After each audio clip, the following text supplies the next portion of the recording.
Salut, c'est Olivier. Alors aujourd'hui, nous allons parler de la grâce, la faveur et la paix qui nous sont multipliées.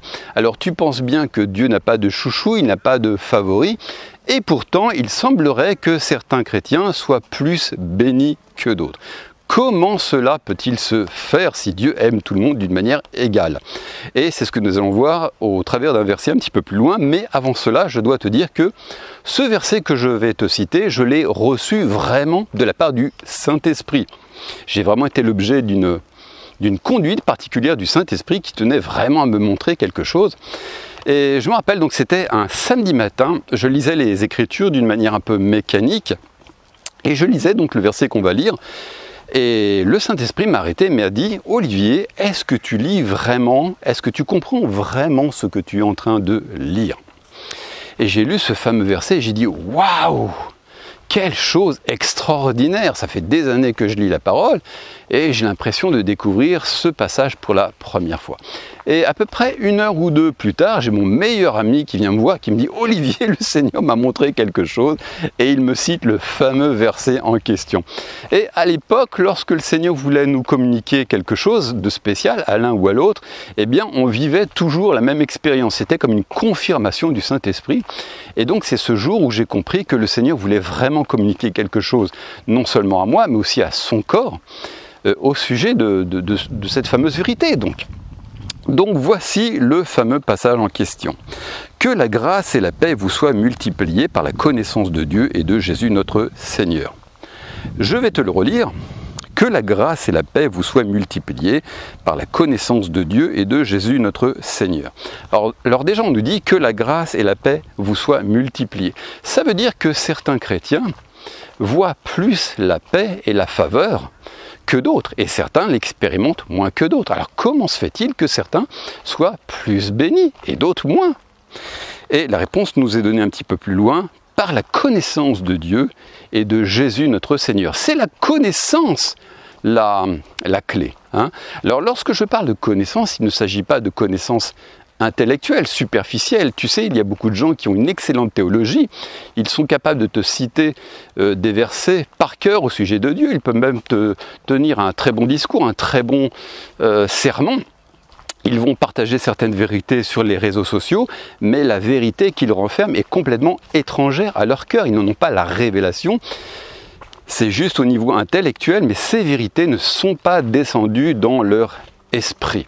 Leur situation ne change pas. Et cela n'a rien à voir avec leur degré de sanctification. Vous avez des chrétiens, il n'y a rien de reprochable. Ils sont totalement irréprochables dans leur vie. Ce sont des chrétiens sanctifiés et pourtant leur vie est une véritable galère. Ils sont dans la dépression nerveuse, la maladie, ils ont toutes sortes de problèmes. Et pourtant, ce sont de bonnes personnes, mais ces personnes sont toujours écrasées par les problèmes de la vie, tandis que d'autres, on a l'impression que tout leur réussit. Et quelle est la clé? C'est la connaissance de Dieu. Donc quand je parle de connaissance, il ne s'agit pas d'une connaissance intellectuelle, mais il s'agit d'une connaissance révélée, quelque chose qui est... Ils en sont convaincus, c'est descendu dans leur esprit, pour eux c'est une certitude, c'est une conviction, c'est devenu partie intégrante de leur personnalité. Alors, si tu as déjà vu ma vidéo sur le renouvellement de l'intelligence, tu sais déjà de quoi je vais parler, mais il y a Paul qui dit la chose suivante en Romains 12:2. « Ne vous conformez pas au monde, mais soyez transformés par le renouvellement de l'intelligence, afin que vous discerniez quelle est la volonté de Dieu, ce qui est bon, agréable et parfait. » Ne vous conformez pas au monde. Alors c'est un verset qui est souvent cité pour dire aux gens n'épousez pas toutes les modes qui sont dans l'air du temps, et c'est pas totalement faux.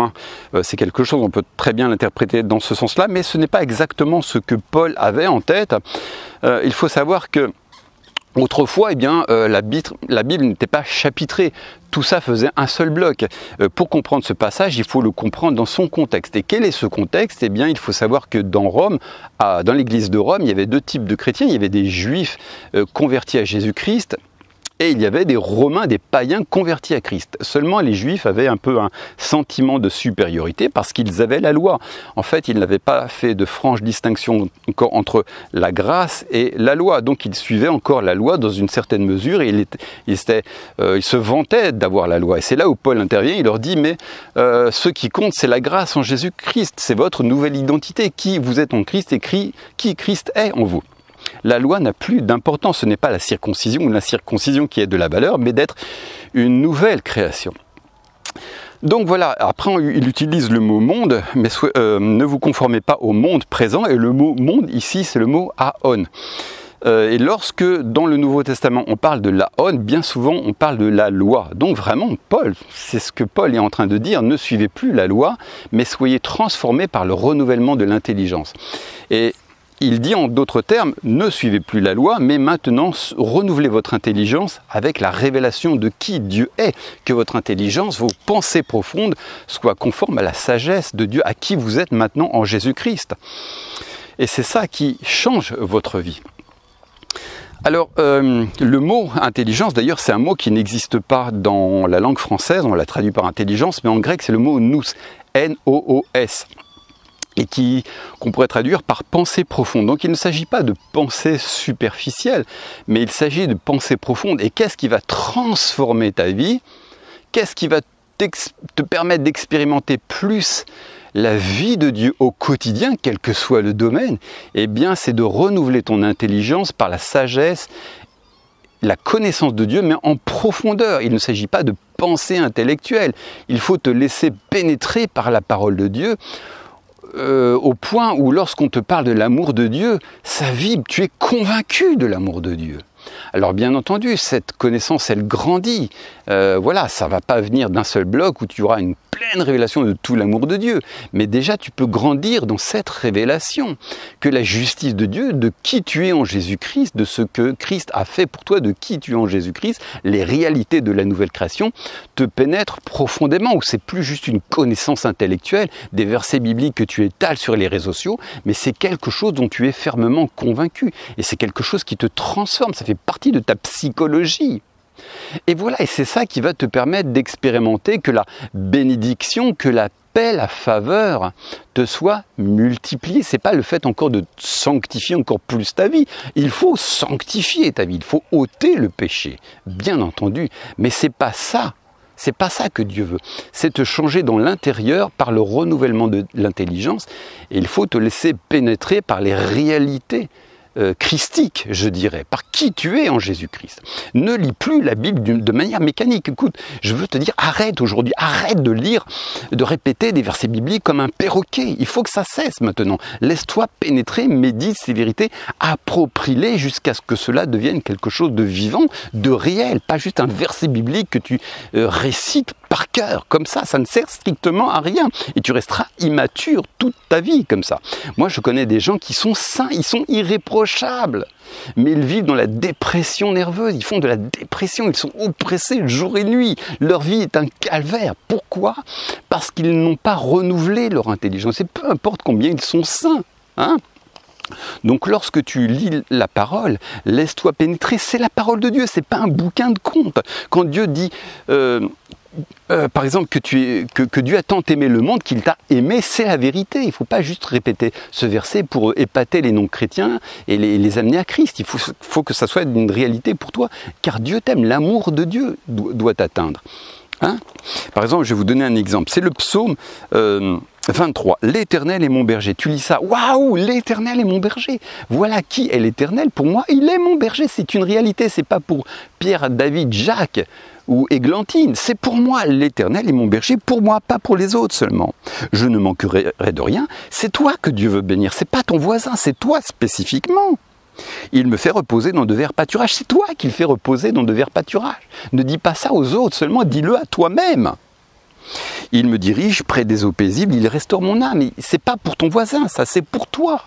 Quand est-ce que tu vas enfin le croire de tout ton cœur que c'est pour toi, c'est Dieu qui te parle. C'est une lettre que Dieu t'écrit personnellement. Il est en train de dire, je te dirige vers les eaux paisibles. Je veux restaurer ton âme. C'est quelque chose que Dieu fait pour toi, ça doit devenir réel. Hein? Il me conduit dans les sentiers de la justice À cause de son nom, quand je marche dans la vallée de l'ombre de la mort, je ne crains aucun mal, etc., etc. Tu liras la suite par toi-même. Hein. Et certaines personnes pensent le jour où je serai saint, le jour où je serai meilleur, le jour où je ferai ceci, enfin Dieu me bénira. Mais tu sais, c'est dans la mesure où tu expérimentes la bonté et l'amour de Dieu, la puissance de Dieu dans ta vie, que tu trouves la motivation, l'énergie, le zèle pour sanctifier ta vie. Alors il y a très longtemps de ça, j'avais entendu le témoignage d'un jeune, je crois qu'il était suédois, il racontait qu'il luttait avec la pornographie et d'autres choses, tu vois de quoi je parle. Et cet homme ne parvenait pas à se débarrasser de cette attitude, de cette habitude.